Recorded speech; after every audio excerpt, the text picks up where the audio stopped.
আমি আগেই বলছিলাম ভারত আমাদের বাংলাদেশের শত্রু শত্রু শত্রু। ওদের সাথে বাঙালির কোনো সম্পর্কই থাকতে পারে না। বাংলাদেশের একজন নামকরা কাটার মোস্তাফিজুর রহমানকে 7 কোটি টাকা যদি দিয়ে বাংলাদেশ থেকে নিতে হয়, এই জন্য মোস্তাফিজকে বাদ দিয়া দিছে যে ওরা যদি 7 কোটি টাকা দেয় তাহলে বাংলাদেশকে দিতে হবে। এই জন্য তারা মুস্তাফিজকে বাদ দিয়ে দিছে। এই জন্য আমি বলি ইন্ডিয়া পূর্বের থেকে আমাদের শত্রু, ওরা শুধু স্বার্থের জন্য বাংলাদেশিদের সাথে বন্ধুত্ব চালায়। এই জন্য ইন্ডিয়ার যত জিনিস আছে সব কিছু আমাদের বাংলাদেশে বয়কট বয়কট বয়কট করা হোক।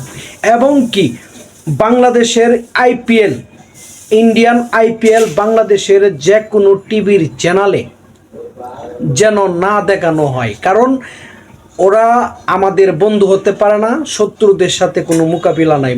ভারতের যত প্রোডাক্ট আছে আমাদের বাংলাদেশে আছে সব কিছু বয়কট করেন। আমাদের পার্শ্ববর্তী দেশ আছে, চায়না আছে, দুবাই আছে, হ্যাঁ, আমরা অন্য অন্য দেশ থেকে এইসব প্রোডাক্ট আনবো, কিন্তু ইন্ডিয়াকে আমরা বয়কট করলাম। ইন্ডিয়া হচ্ছে একটা মাদারচোদ দেশ। ওরা সবসময় আমাদের বাংলাদেশ জন্ম হওয়ার প্রথমেই মাওলানা আব্দুল হামিদ ভাসানী বলেছিল যে আমাদের বাংলাদেশ এমন একটি দেশ হবে, একদিন সোনার বাংলাদেশ হবে, কিন্তু ইন্ডিয়ান চুরেরা এই দেশের ভিতরে ঢুইকা পুরো বাংলাদেশটাকে শেষ করে দিয়েছে। এই জন্য বলি যে মাওলানা আব্দুল হামিদ ভাসানী বলেছিল ভারত আমাদের কখনোই বন্ধু হতে পারে না, ভারত আমাদের শত্রু। মোস্তাফিজুর রহমান বাংলাদেশের একজন কাটার টিম, ওনাকে তো কেউ ঠেললে ওড়ায় নাই, কোনো রাজনীতি দল ওড়ায় নাই। তার খেলা দেখে সে এতটুক প্লেয়ার, একজন নামকরা প্লেয়ার, ভারতের আইপিএলে খেলবে, ওনাকে নিবে 7 কোটি টাকা, হ্যাঁ 7 কোটি টাকা ওনাকে দিতে হবে দেখে এই জন্য আইপিএল থেকে ওনাকে বাদ দেওয়া হয়েছে। তাইলে আমি মনে করি আমাদের বাংলাদেশের যত ইন্ডিয়ান চ্যানেল এবং প্রোডাক্ট আছে সব কিছু বন্ধ করে দেওয়া হোক, এবং কি বাংলাদেশের কোনো নিউজ পত্রিকা টিভি চ্যানেলে যেন আইপিএলের কোনো কথাই যেন না বলা হয়।